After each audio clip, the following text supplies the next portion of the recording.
Okay, open your Bibles to Ephesians, Paul's letter to the Ephesians. Well, maybe yes, maybe no. Paul's letter to the Ephesians. We're going to talk about that.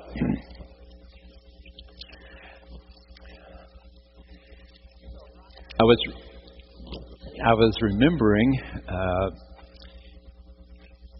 as our church is now talking with the bishop about my successor, how I've been through that appointment myself.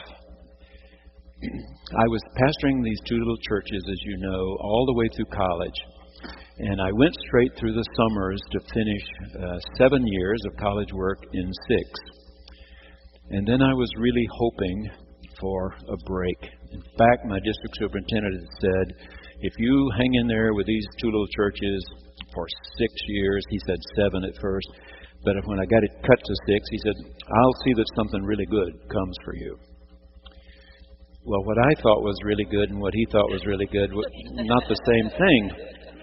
A month before time to move, and graduate, he told me he was going to be able to send me to Tatum, Texas. Now, I don't know if you know where Tatum is. It's about 18 miles from my home. Well, it's nowhere, basically, Virginia. It's nowhere. It's a tiny little place between Longview and Carthage, Texas, my hometown. Tatum at the time was having 70 on Sunday morning, and for 6 years I was having 16 at one and 56 at the other. That makes, more than 70. So I was not happy.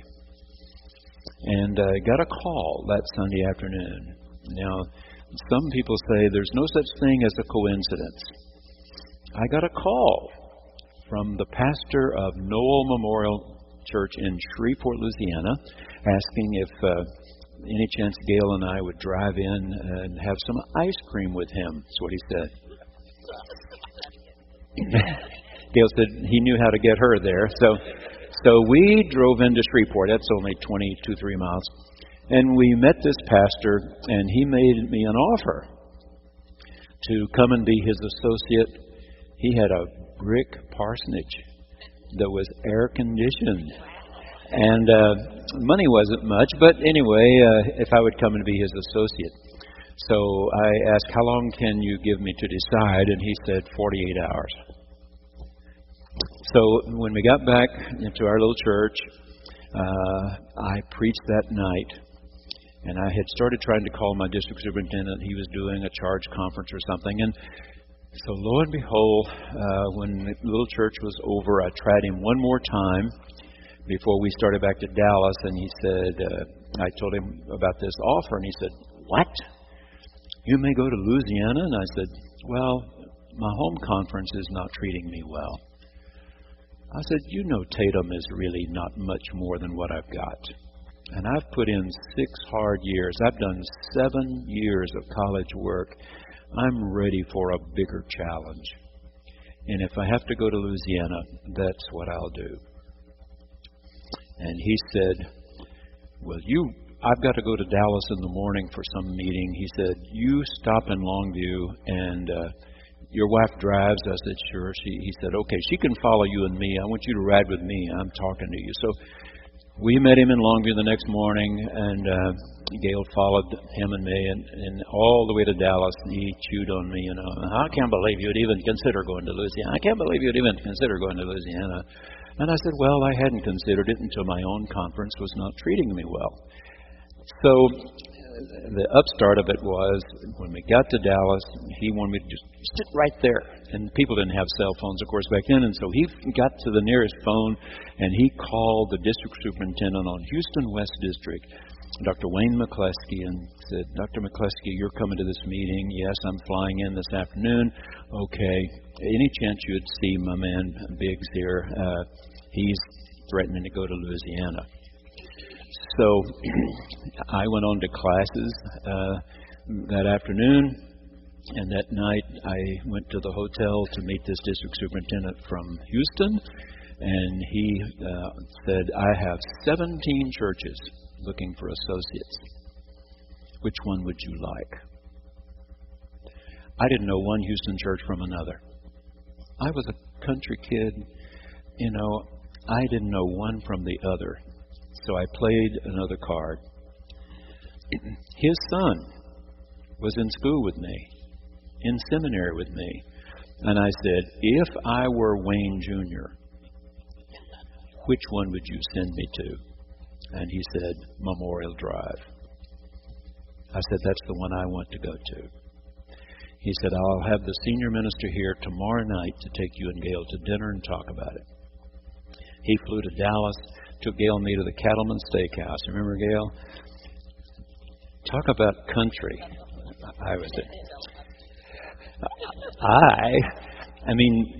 Suddenly, the steak arrives, and this senior pastor of Memorial Drive, Houston, handed this big wooden thing over to me, and I didn't know what it was. It was a pepper grinder. I'd never seen a pepper grinder before in my life. But I was supposed to,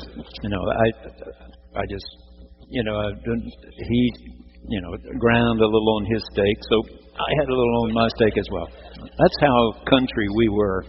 We were really, really country. But anyway, we talked that night, and he made us an offer to go to Memorial Drive, Houston.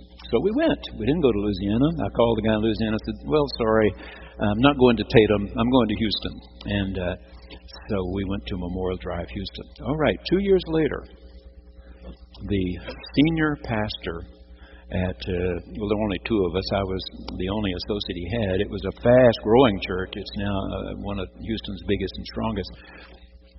The senior minister was offered First Methodist Church, Wichita, Kansas, which at that time was considered a promotion because his church was young and growing.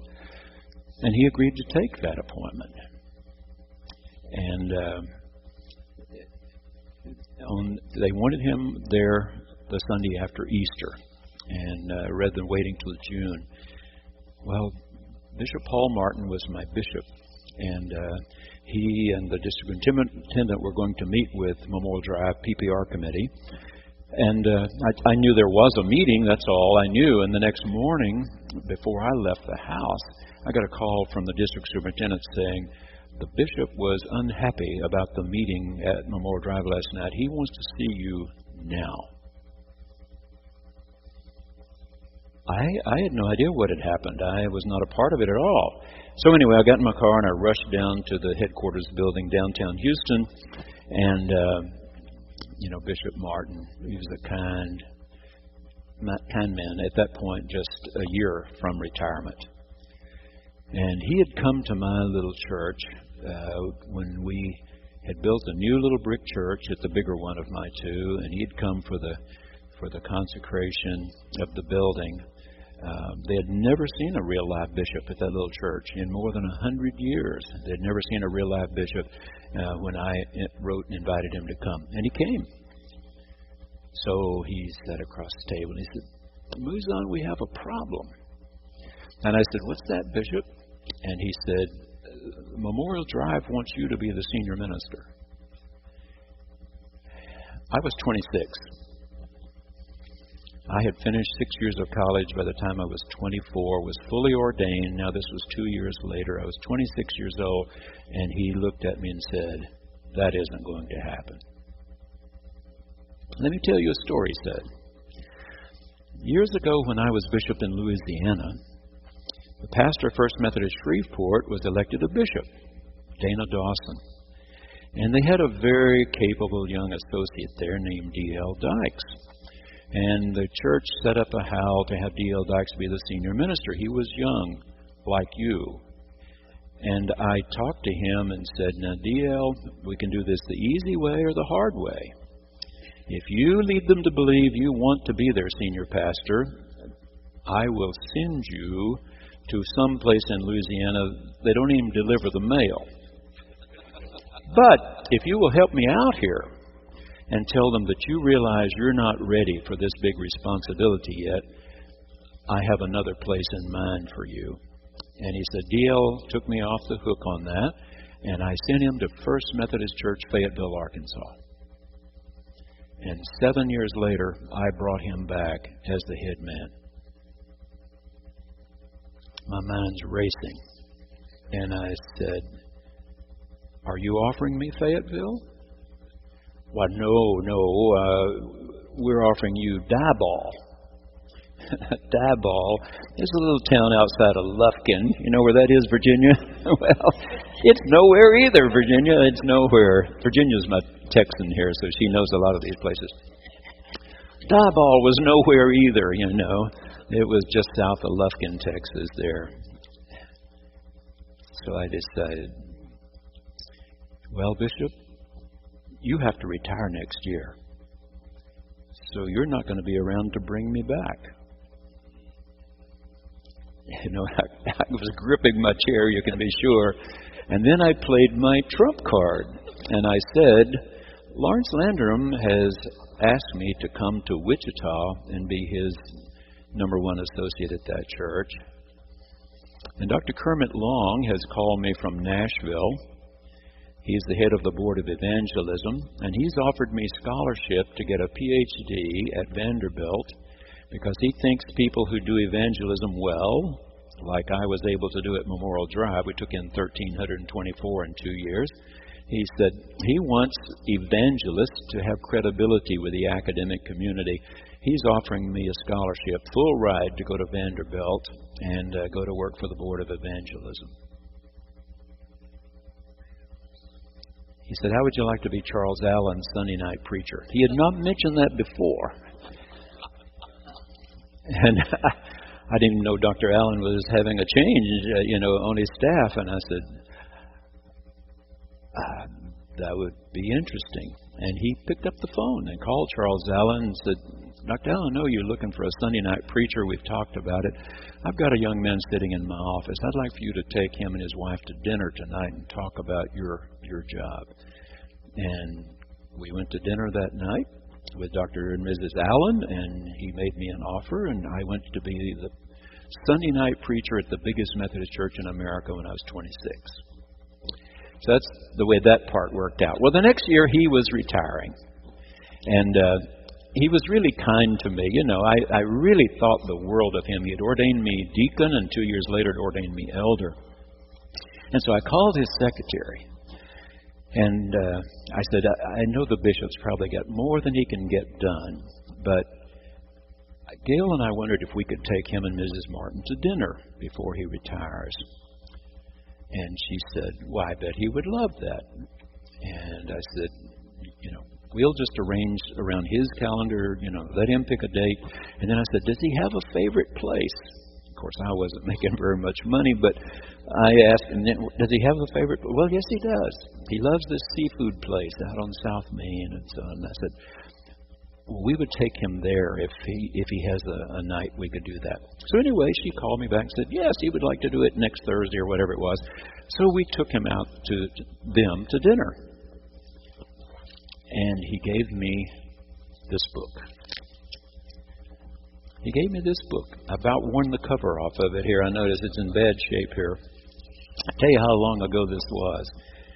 The suggested retail price from the publisher is $7.50.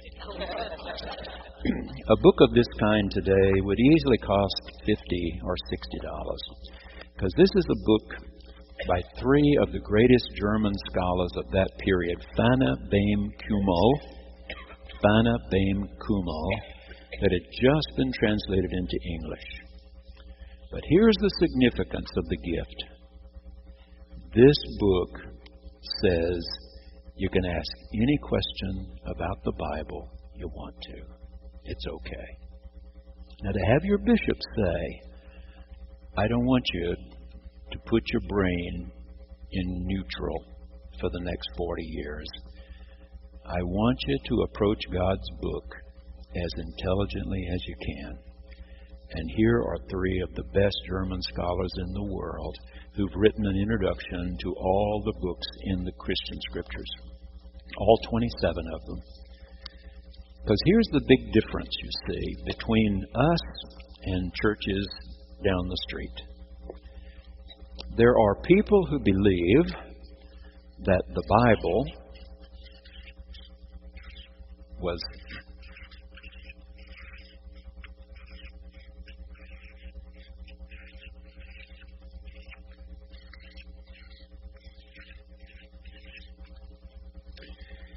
Now, if you believe the Bible was dictated by God straight into somebody's ear, or gold plates came down from heaven, you can raise no questions.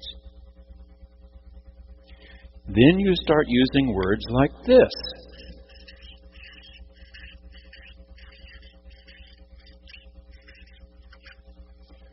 The Bible is inerrant because it came straight from the mouth of God. Mormons, where do they get the Book of Mormon? Gold plates, discovered by Joseph Smith, a man with a third-grade education who translated from the original languages into English. Now, if you believe they came straight from the Almighty, no questions asked. You buy it. Muslims, the more conservative ones, believe that Muhammad the Prophet received the Quran right from the mouth of God. Orthodox Jews still believe Moses wrote the first 5 scrolls and that God was speaking right into Moses' ear. If that's what you believe, then you have to believe in inerrancy. And if it says God created everything in 6 days, that's the way it happened. If you read these genealogies and add them all up like Bishop Ussher did, then you come up with creation about 3,750 before the Common Era. You come up with the planet being 6,000 years old, the universe and everything else. The other alternative, of course, is to believe that the Bible was written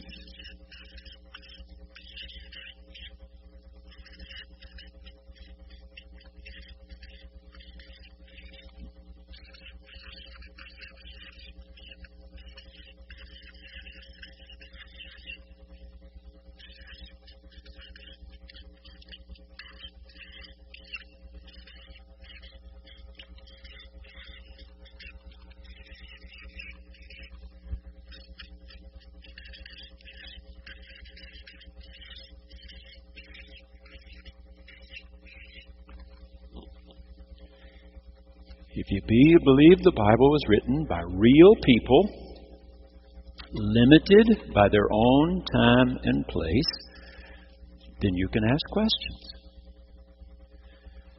If you're willing to read or listen to those people who've come through the oldest seminaries with the greatest libraries, who insist that all their professors have terminal degrees in their field, then you find that they all believe the Bible was put together in a very similar way. Again, when I'm going to preach from the Hebrew Scriptures, if I'm dealing with a book I haven't dealt with for a while, I call my friend, Charles Sherman, the rabbi, Temple Israel, and ask him, what's the best commentary you know on Genesis, Exodus, Leviticus, Numbers, Deuteronomy, Job? And he tells me, and I go out to the temple and I buy the book out of their bookstore. Because I want to know what these greatest minds know. And you know what? They know what our greatest Christian minds know. I wouldn't kid you about these things. When you read Rabbi Gunther Plaut's commentary on Genesis, and you read Dr. Walter Brueggemann's commentary, they just line up, parallel. They believe the same thing about the way that book came to be, that scroll. Same with Exodus, Leviticus, Numbers, Deuteronomy, and so on. Okay? So this is the kind of thing I've told you before. If you have a person like this, who's your next door neighbor, or your brother or sister, and you are here, then I heard a scholar at SMU say a few years ago, you're on parallel lines. And you learned in plane geometry a long time ago that parallel lines extended forever, never cross. If you have somebody who believes the Bible was dictated by God and is inerrant, they are going to give you no credence whatsoever. What you think doesn't matter to them.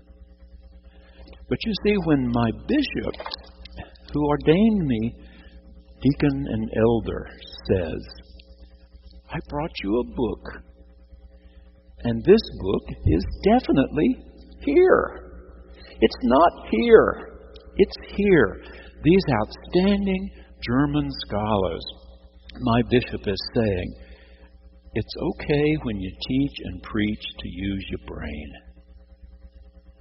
It's okay when you teach and preach to use your brain and to read what really is there, where these ancient folk who wrote about creation and psalms that sort of cover the whole range of the Hebrew history.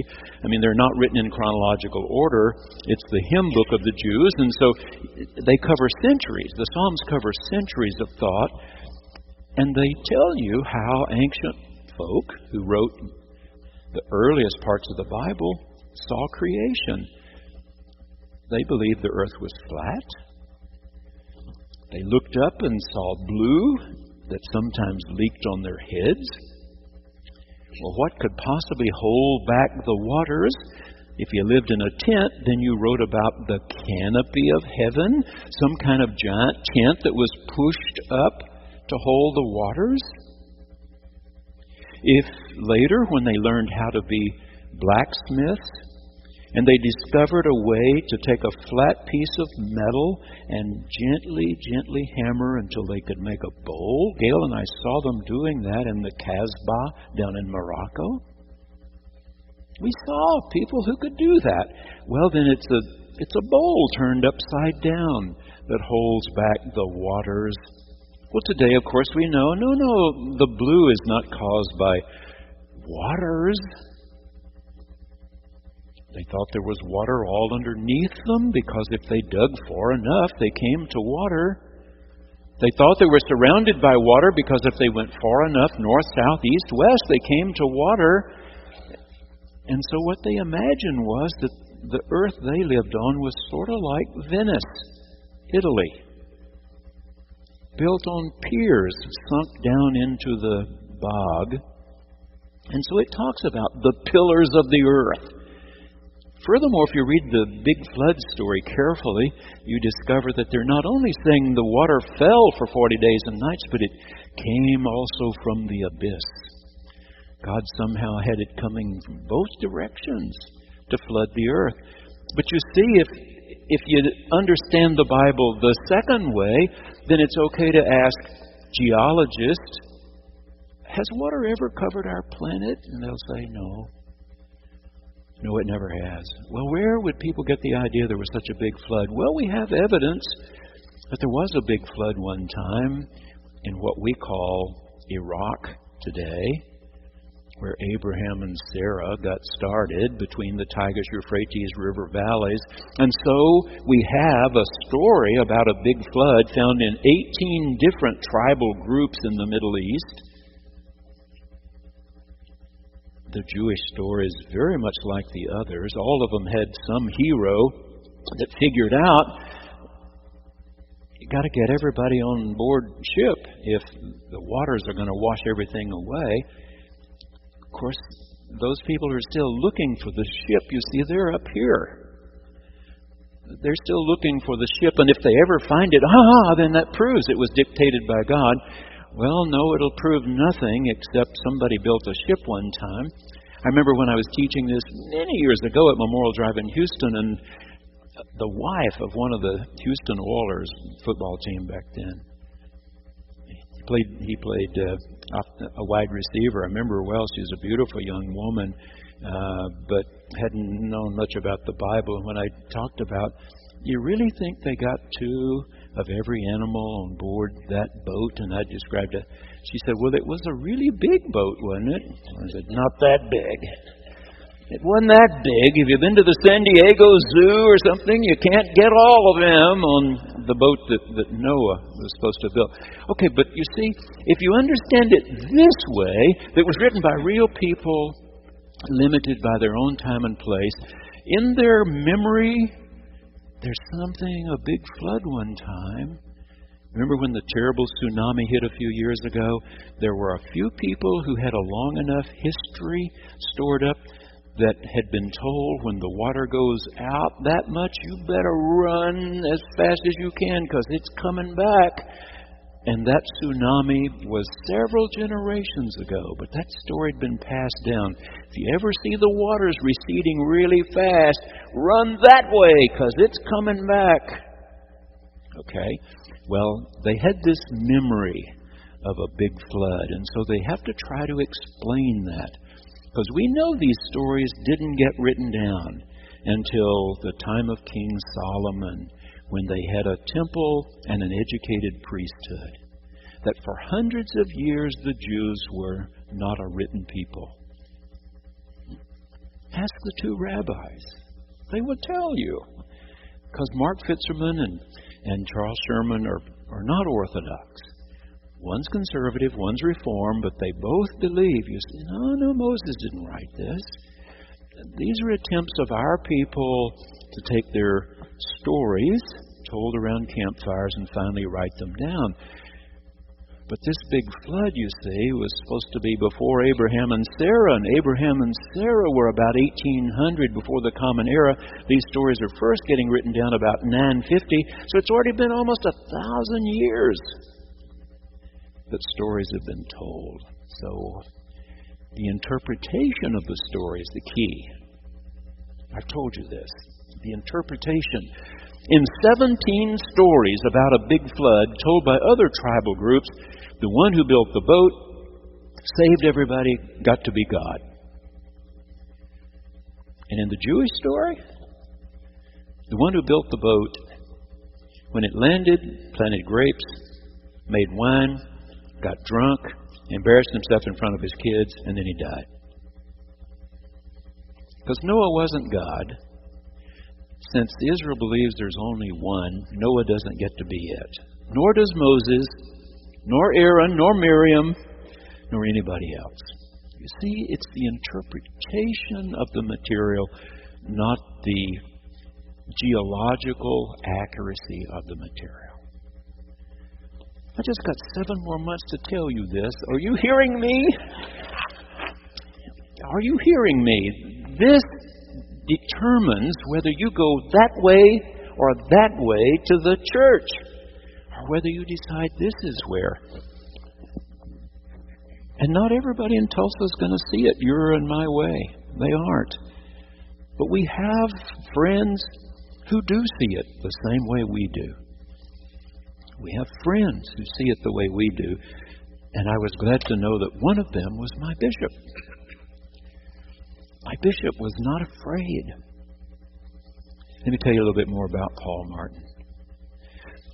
When Paul Martin was pastor of First Methodist Church, Wichita Falls, Texas, it was one of the great churches. It's slipped some in the last years. Wichita Falls has sort of moved to the suburbs, and downtown churches have a hard time. If we can't draw people past a dozen other churches, we have no constituency. So it's not the church it once was. But there was a couple in that church named Perkins. And the Perkins were oil people in the panhandle of Texas. And they said, if we can produce one more preacher like Paul Martin, it'll be worth every dime we have. And they went to Yale Divinity School and Harvard Divinity School and Princeton and looked. And of course, these people figured out finally who they were, and they were showing them around, hoping they would give big money. And at each place they said, we really appreciate your help. We're going to go to Dallas and build one just like this. And they gave millions to build the Perkins School of Theology. And they said it was worth every dime if it would produce one more Paul Martin, their beloved pastor. He was elected a bishop in 1948. Served with distinction in Arkansas and then in Texas before he retired. Paul Martin was saying, don't be afraid to use your brain. Use your brain. It's okay.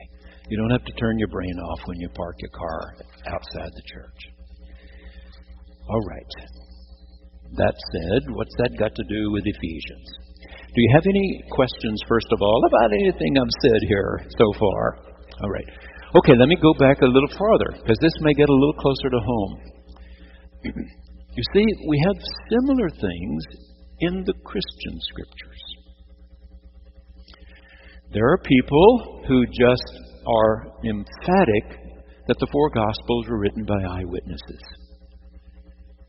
And they are flying in the face of all the greatest scholars of the last 300 years, since the Enlightenment. The best scholars have known that none of the Gospels, not one, is written by an eyewitness. All of them are written more than a generation later, when suddenly folks started realizing that Jesus hadn't come back. I mean, there was no rush to write something down because he's coming back next week, next month, surely next year. And now it's been 40 years, and that whole generation has died. The way we're losing our World War II generation, the way Steven Spielberg and those working with him are flying around the world trying to get these stories of Holocaust survivors before the last of them die. Get them on tape, get them on film, get them on DVDs and stuff before they're gone. Well, that was why the Gospels got written, you say. That generation's gone. And we got to get this down before we all forget what happened. And we know that these four they didn't see themselves as writing the front page of the paper. They're writing the editorial page. They're not writing, and what happened Tuesday at 8:32. They're writing about, what does this mean? What does this mean? I mean, you may have heard more than you want to about the election on Tuesday, but what was interesting was that Wednesday morning, it was describing congressional races and senatorial races and governors in a few states and so on. But if you turn inside the Wall Street Journal, turn inside the Tulsa World, the two papers I read every morning, somebody's trying to tell you what they think this means. What does this mean for our country? That the Republicans didn't pick up more senators, they lost more. They didn't pick up more congressmen and women, they lost more. What does it mean that we now have 20 women in our Senate? Some of us remember when we had the first woman, and finally a second. We have 20 starting January. What will that do? Did you read there are more women Democrats in the Senate now than male Democrats in the Senate? Anyway, well, that's not quite right. In one of the 2 or 3 of the caucuses that were crucial to what's going to happen with the fiscal cliff was going to be more women than men. Anyway, the editorial page. Now, the point here is that Matthew, Mark, Luke, and John saw themselves not as writing history, but interpreting history. Or some scholars say they were writing sermons about Jesus, if you would. Sermons, where you're looking for point 1, 2, 3, 4. And so each of them had a readership that he had in mind. Who's going to read what I'm writing here? Who's going to read this? And so we learned that Matthew is trying to write to Jews whom he really wants to see in Jesus, the long-awaited Messiah of God. And so his point is to prove that Jesus was greater than Moses. That's what he's trying to do. All of his gospel. If Moses was taken to Egypt, Jesus is taken to Egypt when he is a baby. Mark doesn't talk about it being taken to Egypt. John doesn't know anything about his being taken to Egypt.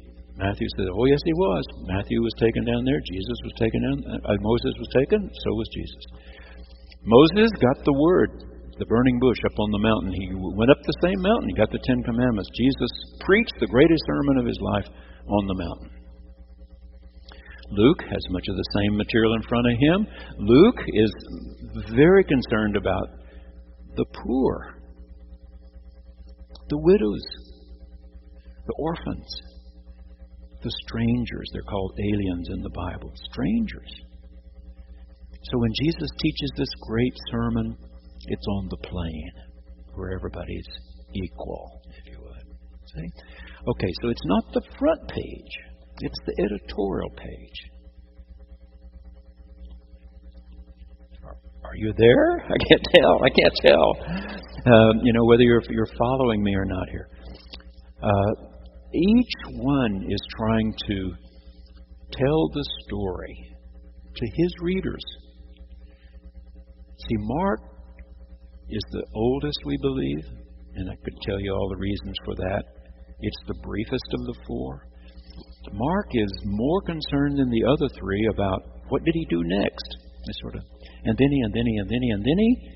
Very little teaching material as far as parables and stuff in Mark, almost none. And Mark tells the ending of the story differently. And some women went to the tomb that Sunday morning. They found the stone rolled away. Jesus was not there. And they went away frightened to death. Boom. Okay, so each one tells the story the way. By the way, you know why scholars think he did it that way? Perhaps to say, so guess what? You're going to have to go tell the story. You're going to have to go tell that story. You put an ending on this story by the way you live your life, the way you saw. Okay, but anyway, the others said, no, that's not a fitting ending. And so they told other things that occurred after that. They're different. The Gospels are different. And so I've been pointing out to you these things. I don't have time in a sermon every Sunday to tell the television audience in our congregation as much as I can tell you in a Sunday school class about some of these things. You have to sort of pick up on the subtleties as we go along. But I've been saying over and over this fall, only Luke has this story. Only Luke has this story. Only Luke has this story. Why? Because he's telling this story to his readership. And these are the things that he believes Jesus taught that they can come to understand. It will help them be who they're supposed to be. Today, only John has this story about the raising of Lazarus. The synoptics don't seem to know this story. Mark, Luke, John, Matthew, nothing. They know about Mary and Martha, but they don't tell anything about the raising. And yet for John, it becomes the crucial event that got Jesus crucified.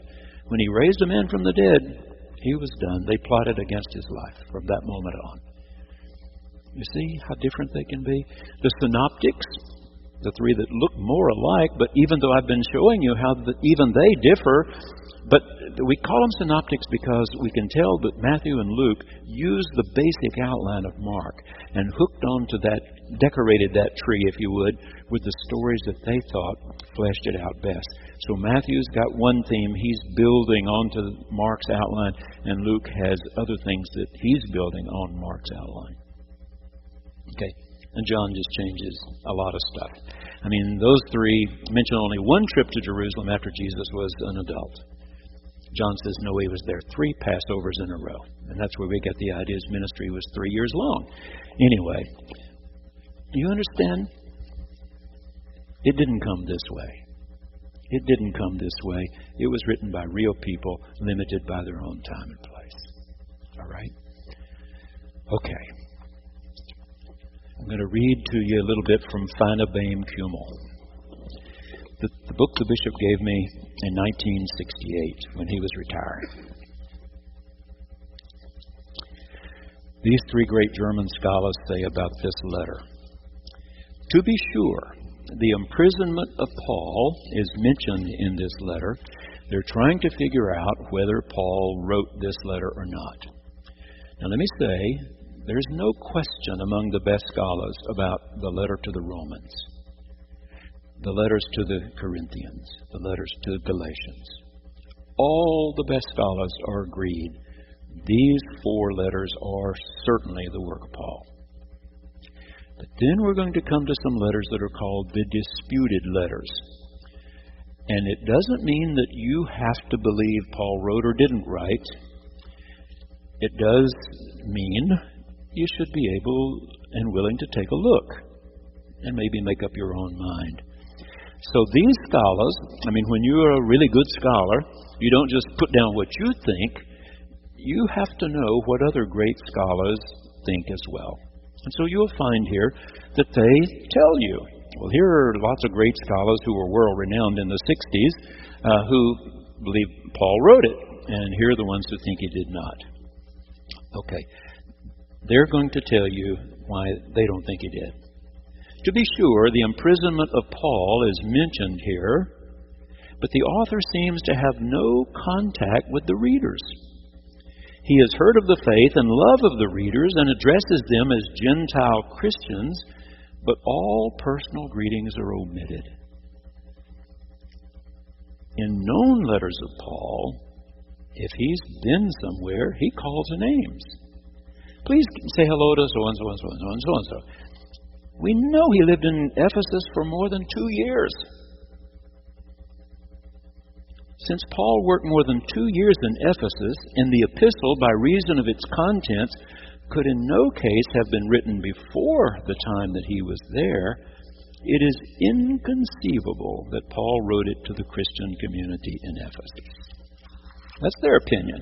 It is very improbable that any kind of name originally stood in the address of the letter. That the first few verses we're going to read were added later, not at the time of the writing. Ephesians was not composed as an epistle to a particular congregation, but as a circular letter to be distributed to several communities. Hence, nothing points to an actual circular letter here. Without question, Ephesians was extraordinarily well attested in the early church. And then he calls names of people, if you've studied early church history, Ignatius, Polycarp, in their writings in those first couple of centuries, they mention this letter. It was known. It's not anything recent. But was it known in the time of Paul or after the time of Paul? The epistle was undisputed as the epistle of Paul to the Ephesians by the people in the first couple of 100 years. And even today, Ephesians is defended as Pauline by numerous scholars. And here they mention that some of you may not know, but all of whom we had to know back in seminary: Dr. Appel, Alberts, Henshaw, Lobu, Michaelis, Rintorf, Simpson, Sanders, Cornelius, Sheila, Dahl, Klinge, Piercy, and Guthrie. Whereas the number of those who deny the authenticity likewise is quite impressive. Dr. Sparks, Hurd, Beer, Mason, Debelius, Grieven, Maurer, Allen, Ninham, Casamon, Porcorny, Long, and Barrett, one of the great Scottish scholars. Then they make their case. About 1/3 of the words in Colossians, we're talking about the Greek words, are found also in Ephesians. So scholars believe these two letters are very closely related. We haven't come to Colossians this time through, but we will. The theology in Ephesians, and of course what that means is the things about God, makes the Pauline composition of the epistle completely impossible, these Germans say. You just can't believe Paul wrote this. Other conceptions and formulations of Ephesians stand in any case in an irreconcilable contrast to Paul. The evaluation of marriage as the image of the heavenly union of Christ and church is scarcely possible to the Paul who wrote 1 Corinthians chapter 7. In view of these linguistic, and I'm just reading a little bit of what they wrote, in view of these linguistic, literary, and theological facts of the case, we cannot seriously doubt that Ephesians does not derive from Paul and is therefore a pseudonymous writing, someone who's writing in Paul's name but is not Paul. It remains only to ask what purpose this writing serves and in which historical context is it to be placed. And so they try to help us with that. If this letter is Holy Writ, and it certainly has been attested to be so for hundreds and hundreds of years, it is Holy Writ for us, then we still need to deal with what it says, whomever the author may have been. Because the truth is, we don't know who wrote Matthew, Mark, Luke, and John. We don't know the authors themselves. The epistle lays stress on only one thing in connection with the commission of the writing Paul even has in connection with the readers. That is, the Gentiles now have a share in Christ, in the people of God, and through the death of Christ, the wall between people and God has been broken down. And through him we have access in one Spirit to the Father. And they say then, we believe the author was a Jewish Christian, like Paul.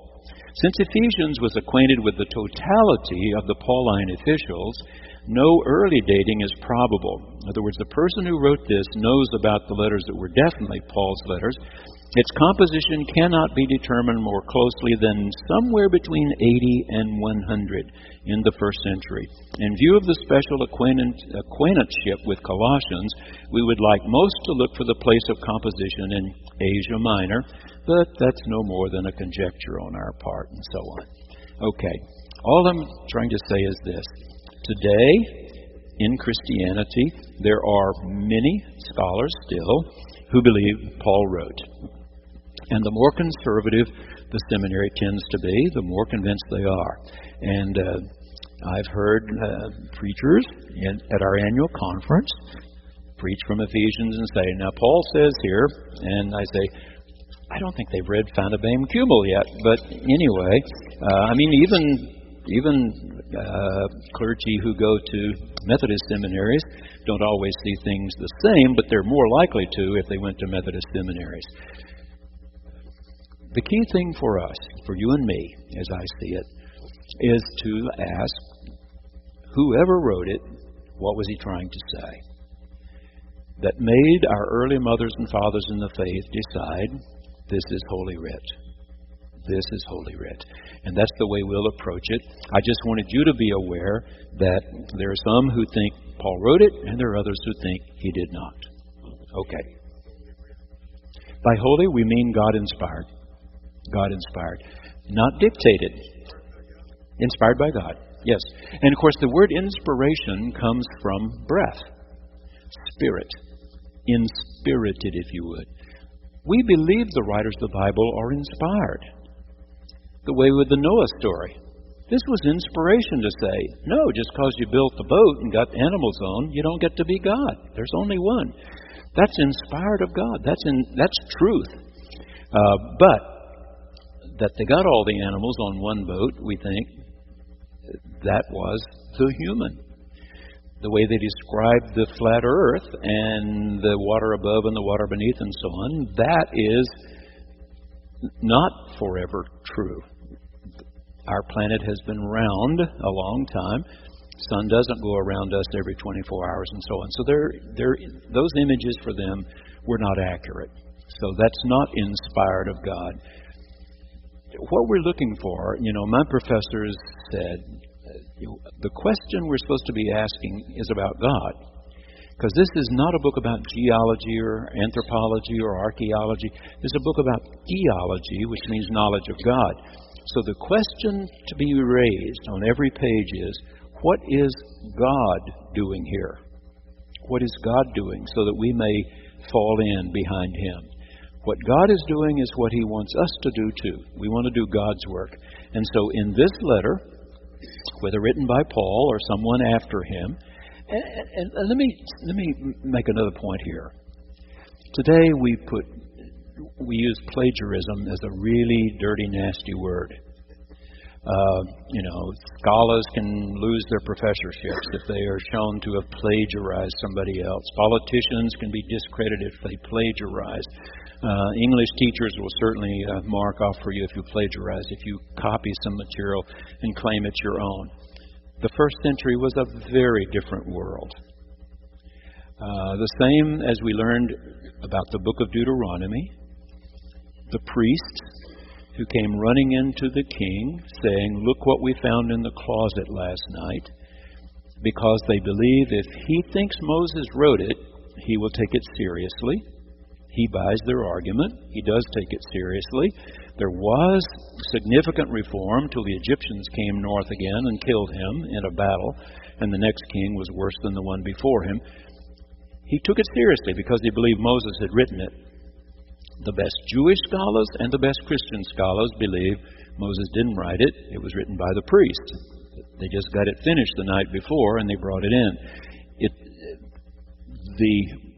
The understanding of God and the community of faith is different in Deuteronomy from the way God is understood in Genesis and Exodus. And it takes a lot of study to see how that's so. But scholars talk about the Deuteronomistic mind as opposed to the Genesis-Exodus mind. But what we're looking for always is what things about God here are forever true. On this page, what things about God are forever true. And that's the inspiration. God's Spirit enabling these writers to write down things that are forever true. But you don't have to turn your brain off to come and ask any question about any page in the Bible. You can ask, is that really true forever or not? If it is, then we're supposed to do what it says. If it's not true that the earth was flat, then we don't have to take that seriously. If it's not true that the world was created in 6 24-hour days, then we don't have to take that understanding of the universe seriously. That was misinformed, misguided. But of course, what our two rabbis in Tulsa would say is that's not what the writers ever had in mind. That their readership would have understood this is poetic kind of language. That Genesis 1, good linguists can show you that the Hebrew of Genesis 1 is much later Hebrew than you have in Genesis 2, where you have the more primitive creation story.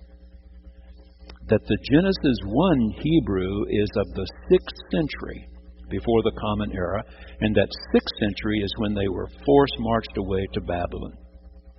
And the priests were so concerned that they would cease to be Jews the way the northern tribes had ceased to be Jews 150 years before.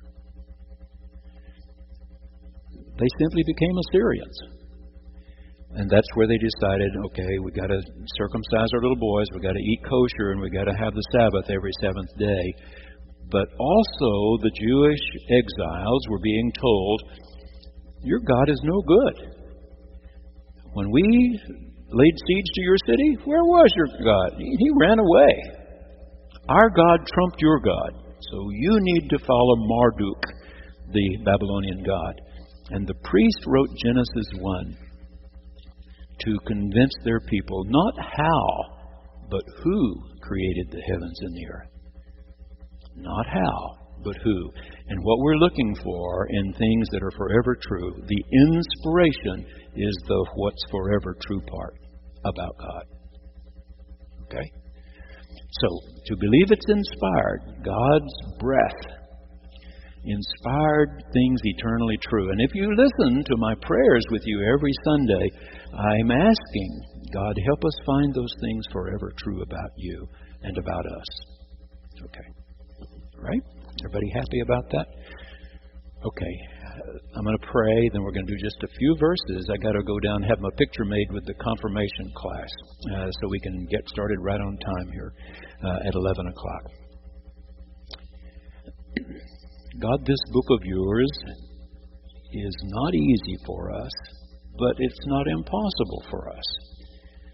We can glean those things that are true about you, and they're there on every page, page after page, things forever true about you and about us. So help us never forget what we're looking for. We're looking for things true about you and us. We offer our best effort in Christ's name. Amen. Okay. If you look at the very beginning of Ephesians, you'll see a little footnote. If you have the New Revised Standard Version, you will. And it says, other ancient authorities lack in Ephesus saints who are also faithful. So what they're saying is, of course, we don't have the original of anything in the Bible. You know that. We don't have anybody's original writing. All writing materials fail sooner or later, and copying had to take place. We didn't have a standardized version until Gutenberg could crank out 100 just alike. Before that, 500 years ago, every copy was slightly different. And what they're saying to you is that some of the oldest manuscripts we have do not say that this letter was written to Ephesus. Okay, let's go on. Paul, an apostle of Christ Jesus, by the will of God, to the saints who are in Ephesus and are faithful in Christ Jesus, grace to you and peace from God our Father and the Lord Jesus Christ. And that is a wonderful beginning. It is very much like Pauline letters that we know to be Pauline letters. And some believe that makes this a Pauline letter. And others say they believe those first two verses were added years later, not at the beginning, not by the author. That this author is not professing to be Paul writing to the church at Ephesus. Okay. Any other questions that you have? I know that these kind of discussions about our Bible make us all a little apprehensive, particularly if we haven't heard it before. But don't be afraid. Don't be afraid. Bring your brain, bring your questions. It's all right. It's all right to raise questions. We will do the best we can to help you find meaningful answers. Okay. Okay, if you haven't been to church, remember we've got brass ensemble today from the Tulsa Symphony, our great choir. We're going to baptize a baby. We're going to confirm all these young people who are coming to this next big step in their faith journey.